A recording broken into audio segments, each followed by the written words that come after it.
já aqui conosco, não é, nos nossos estúdios, o Zé Rita Moreira, economista, também está agoniado, Zé. Boa noite. Muito na expectativa. Boa noite, Roberto. Boa noite. Boa noite. É realmente uma situação atípica que a gente está vendo. Aliás, tudo está sendo atípico, né? Desde tudo. A eleição foi atípica, a campanha foi atípica, não fosse o debate que a Clube promoveu aqui, pouca visibilidade dos candidatos, então foi uma coisa muito rápida, o que de certa forma favorece aqueles mais conhecidos, né? Eu vejo dessa forma. E aliás, já aproveitando, nós vimos que logo no início da campanha tinham 2 candidatos que estavam ali em Ribeirão, batendo com igualdades com o atual prefeito, aí um desistiu, depois o outro desistiu, tá?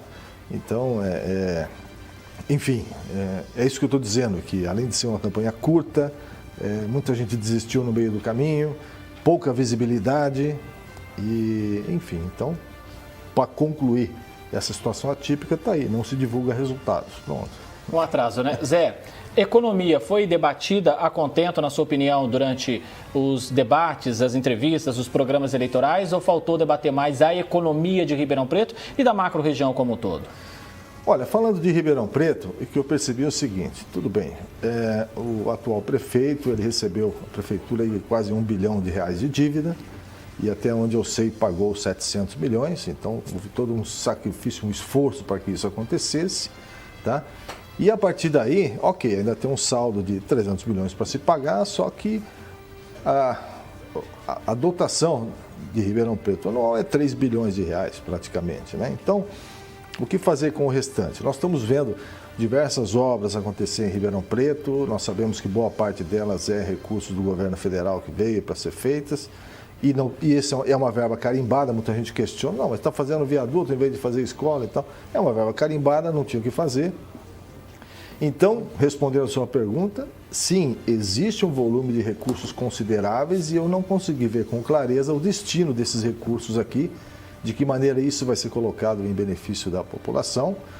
E se tudo correr como se espera, havendo recurso, tendo um plano adequado e fazendo os investimentos corretos, isso ao mesmo tempo em que a geração de empregos está mais forte, nós estamos acompanhando o CAGED aí, que está forte, tá? A economia está crescendo, o último trimestre cresceu 9%, os estímulos que acontecem principalmente na construção civil, no comércio e mesmo na área de serviços são bem interessantes. Ou seja, existe uma convergência de fatores que favorecem uma excelente gestão, seja qual for o prefeito, entendeu?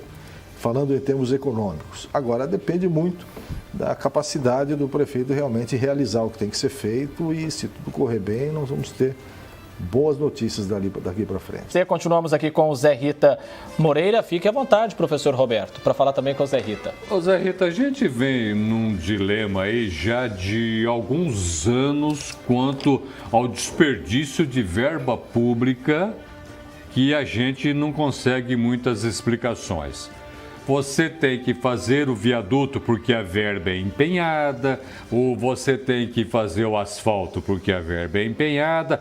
Agora, lá atrás, quem empenhou essa verba não pensou no futuro da cidade? Foi populista? Excelente colocação, Roberto. Eu acho sim que nós teremos outras prioridades na cidade, um outro destino mais útil para a sociedade desses recursos, sempre naqueles 4 grandes segmentos, né? Saúde, educação, transporte e segurança. Eu acho que isso deveria ser foco principal e o restante vem. Eu acho que o grande problema hoje é que boa parte da arrecadação do município fica comprometida com folha de pagamento, né? Nós sabemos disso. Aliás, isso estava sendo discutido ali anteriormente. Mas, na época que eu fui secretário da administração na prefeitura, eu tentei implantar um modelo de meritocracia em que você poderia remunerar as pessoas pela sua competência, pela sua dedicação, comprometimento, tá? E, infelizmente, isso foi barrado no ninho, porque não tinha como andar. Corporativismo, uma expressão que você usou também, muito forte, tá? Não se consegue. Na realidade, quando o prefeito chega, ele chega com os seus secretários, mas a partir dali existe uma blindagem, tá? Muito complicada, tem que ter muita força para penetrar nessa blindagem aí da máquina pública. E é isso. Então, eu acho que uma coisa é esse excesso de gastos com a máquina.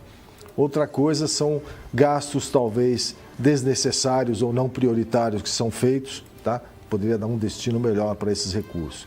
Porque, basicamente, a Prefeitura vive de 3 fontes de arrecadação. São os impostos, são os repasses oficiais, que é o ICMS e o IPVA, e os repasses federais. Só, mais nada. É daí que vem o dinheiro, tá?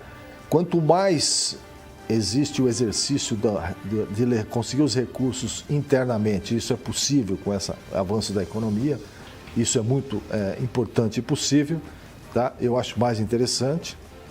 E agora o que nós não podemos é ter uma atitude do governador nosso aqui, que chegou aumentando o ICMS, quer dizer, ele reduziu o benefício do ICMS de uma hora para outra. Aliás, o candidato aqui do PSDB continua forte, apesar do que o governador fez, porque foi uma coisa muito ruim, muito negativa. E isso vai complicar bastante, tenho certeza, aqui o mundo dos negócios. Existe um movimento da Fiesp para tentar reverter isso, mas até então não se conseguiu. Mas fundamentalmente é isso, é gerir com dignidade, gerir com sobriedade os recursos, e aí sim é possível. Como eu disse anteriormente, a tendência é que os indicadores que apontam para esse ano são muito favoráveis, tá? Exceto se vier a segunda onda do Covid aí que a gente está vendo na Europa, que eu acho que já devia ter fechado nossas fronteiras aqui, porque eles fizeram o mesmo. Se lá está tendo, aqui não tem, por que não fecha aqui as fronteiras nossas para não deixar até passar isso lá? Mas parece que isso não foi feito. Mas não havendo uma segunda onda, eu acho que vamos ter, seja quem for o prefeito eleito, aí, recursos e oportunidades excelentes aí para o município. O corporativismo, ele é forte porque a Câmara não ajuda no combate ou é forte porque ela participa disso e também leva vantagem? Excelente pergunta também, muito habilidoso. Existe, sim, um comprometimento, digamos assim, uma parcimônia que existe entre alguns elementos da Câmara com o funcionalismo público, tá? E onde se valoriza extremamente. Existem excelentes funcionários públicos, sim, tá? Mas não existe efetivamente uma afronta para resolver esse tipo de coisa, tá? Eu não sou contra pagar muito bem para o funcionalismo público, desde que ele dê as respostas que se precisa. Questiona-se muito os comissionados. Não vamos fazer comissionado, traz só gente da casa. Ótimo, mas tem que ser aqueles que serão tão de confiança quanto e que deem a mesma resposta, tá?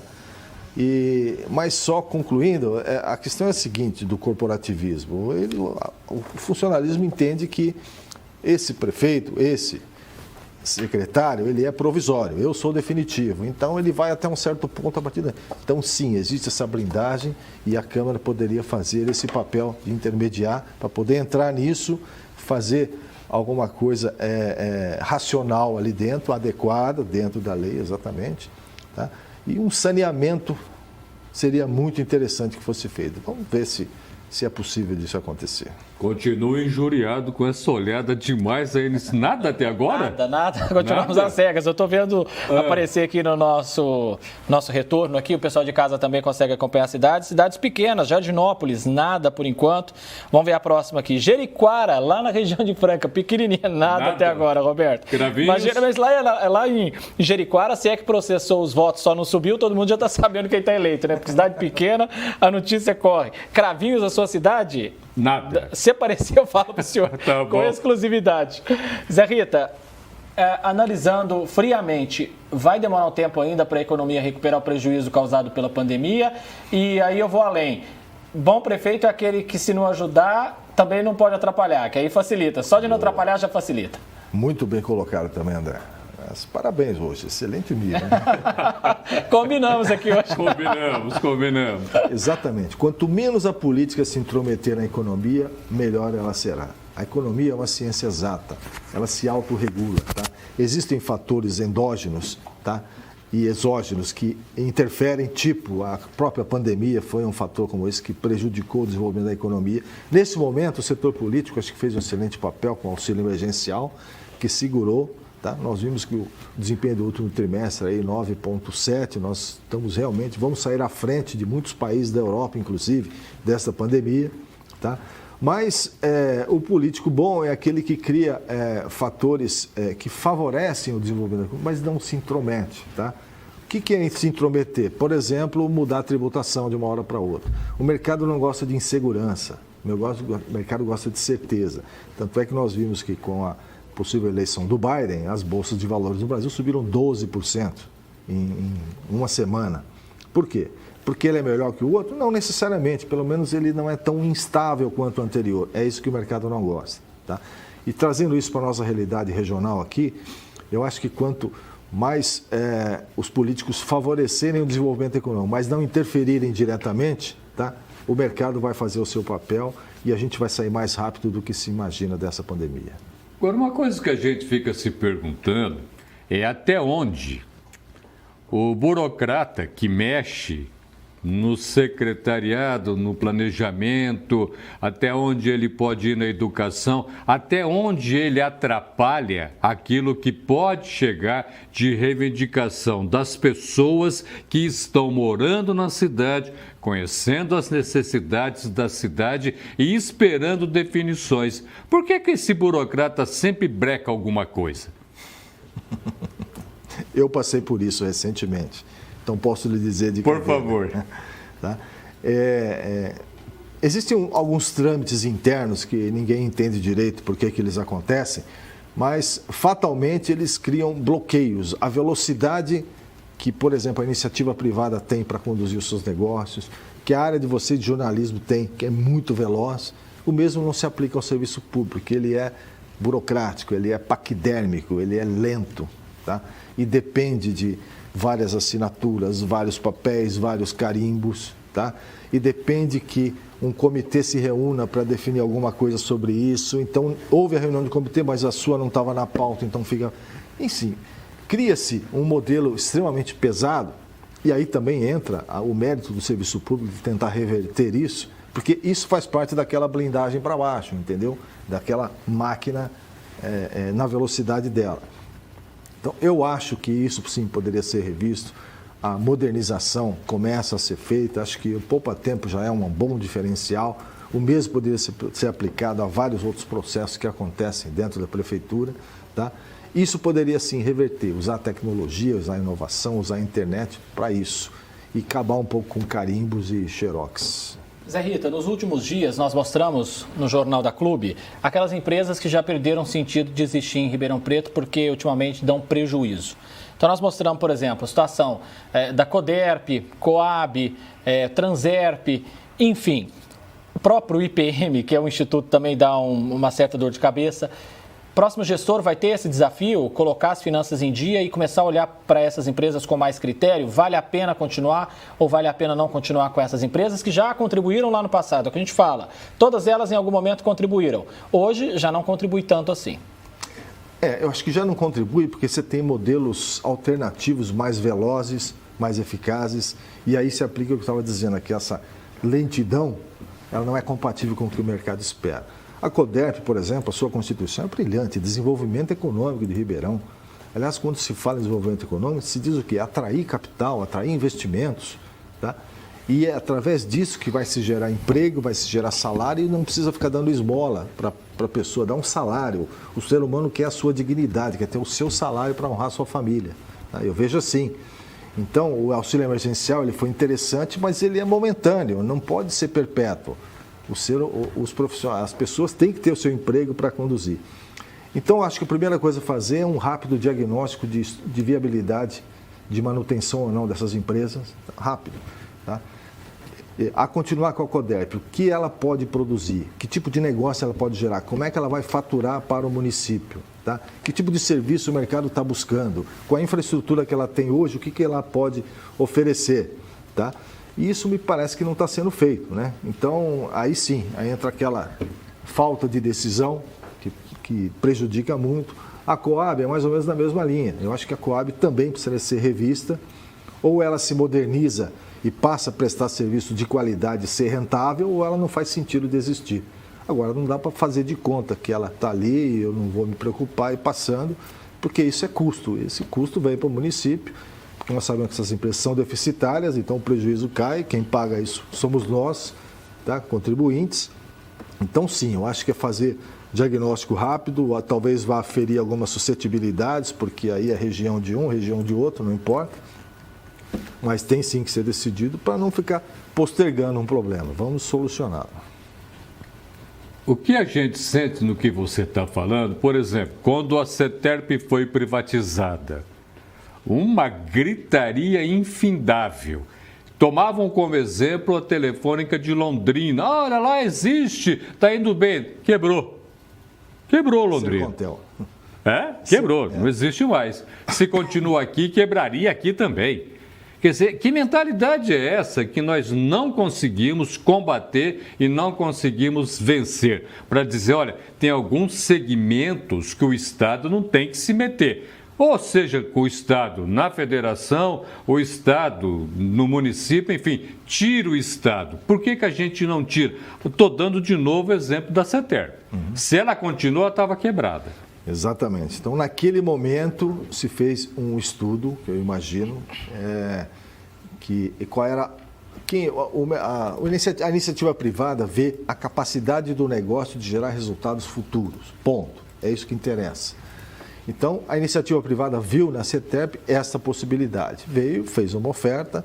Internamente, o cálculo que se faz é o seguinte: bom, a continuar como está, tá? Só para ter a vaidade de manter uma CETERP na carteira, a tendência era acontecer como foi com a Sercontel, né? Ela ia se mitigando, porque ia faltar investimento, até desaparecer. Então, naquele momento, fez-se um negócio, vendeu. Tá? Eu acho que não foi errado, eu acho que foi uma atitude certa de se fazer. E o mesmo, de repente, poderia ser feito para a Coderp. Mas aí, para oferecer a Coderp, que tipo de diferencial ela tem? Tá? Ela tem uma carteira de clientes interessante, ela tem produtos diferenciados que possam interessar, que eu não conseguiria desenvolver. Tá? Que tipo de diferencial ela tem? Ela tem uma especialização de prestar serviço para o serviço público, por exemplo, que a iniciativa privada não tem, isso interessa? Pode ser um diferencial. Tá? Então, sim. Agora, nós discutimos aqui uma série de alternativas que pode ser feito. O que não pode é deixar como está e fingir que não acontece, né? Nós acho que aqui podemos levantar algumas alternativas aí muito viáveis de continuidade e de benefícios para o município de Ribeirão. Alternativas políticas. Escolhas políticas. Isso. Aí que é a política, quando ela choca com a economia, que não dá muito certo. Quando a gente fala da região metropolitana, falamos sobre isso agora há pouco com o Estevão, parece que essa região metropolitana vive mais no papel do que na realidade. Se fosse uma realidade, funcionasse realmente, essa região metropolitana ajudaria a economia de Ribeirão Preto? Sem dúvida nenhuma, sem dúvida. A força que nós teríamos de uma maneira integrada para gerar negócios, para atrair capital, para gerar emprego, para gerar renda para a região metropolitana, sem a vaidade de A, B ou C, sem a vaidade se foi você que trouxe, eu que trouxe, se vai ficar na sua cidade, na minha, não importa, tá? Pensar de forma integrada. É o princípio de uma cooperativa. Hoje você individualmente vai comprar alguma coisa, você paga caro. Se você for em forma de cooperativa e comprar para todos, você vai pagar muito mais barato. São os lotes econômicos de compra. Esse princípio seria aplicado, eu acho, na região metropolitana. E não só isso, né? Internamente teríamos isenção de pedágio, se falou em telefonia, se falou uma série de coisas aí. Mas pensar de forma integrada, onde essa região, sim, fosse um novo estado, talvez, que poderia ser criado. E olha a força que teria esse estado com a nossa região metropolitana aqui. Mas é mais um item que fica também num campo político, que aí sim entra a economia para valer. Aí tem que entrar, fazer um estudo de desenvolvimento forte, ver qual é a capacidade de geração de negócios ali, o que dá para atrair de capital, o que o mercado está buscando. Gente, com o nosso dólar a 5,60, aqui existe muito capital estrangeiro entrando no Brasil. Eu mesmo estou fazendo trabalhos para um grupo europeu que quer comprar empresas no Brasil aqui. Tá? Tudo legal, que é uma coisa legal para o Brasil também, só que para eles lá os nossos ativos estão baratos, porque o dólar está muito alto. Tá certo? Então, por que não aproveitar um momento como esse e criar, fortalecer uma região metropolitana e atrair esse capital para cá? Isso é possível. Tá? O que o mercado privado quer? Segurança. Ele não quer, hoje eu vou brincar assim, amanhã eu vou brincar assim. Não, aí não funciona. Se tiver segurança, o capital vem. região metropolitana, ela é o que para a gente conseguir atrair investimento? Ela é administrativa, ela é política, ela é econômica, ou nessa disputa que nós estamos vivendo aqui? Eu que trouxe, não, fui eu, ninguém quer nem saber. Eu acho que, por exemplo, aqui, falando de região, nós temos produção agrícola forte na região, nós temos tecnologia aqui em São Carlos, brilhante, as melhores universidades na área de tecnologia ali. Nós temos muita faculdade aqui em Ribeirão, na área de administração, na área de direito também, muito forte. Então, nós temos produto, nós temos produção, temos tecnologia, temos pessoal qualificado. O que falta?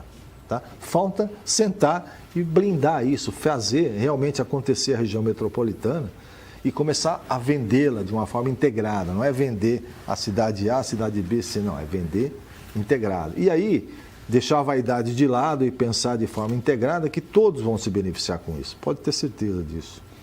Mas aí, quando a política entra no meio, aí eu não posso mais opinar, né? Porque aí fugiu da minha zona de conforto. Mas, lamentavelmente, se a economia pudesse ditar as regras do jogo aí, todos seríamos beneficiados, Roberto. Uma coisa assim que você falou que eu acho que é muito interessante a gente pensar, você tem um polo de aeroespacial, assim podemos colocar naquela região de São Carlos. Isso. Não é para qualquer um. Não. Você tem aqui uma cidade como Ribeirão Preto que mexe com saúde, não é para qualquer uma. Você vai vendo que a gente tem agronegócio. Agora, se a gente não consegue unir tudo isso, para que então nós vamos ficar batendo cabeça? Por que a gente não tem, então, além da economia, uma versatilidade política para a conversa? Falta liderança? Eu acho que sim. Eu acho que falta liderança e, de novo, essa palavra vai ser constante. Vaidade, tem que deixar a vaidade de lado para poder se submeter ao grupo, né?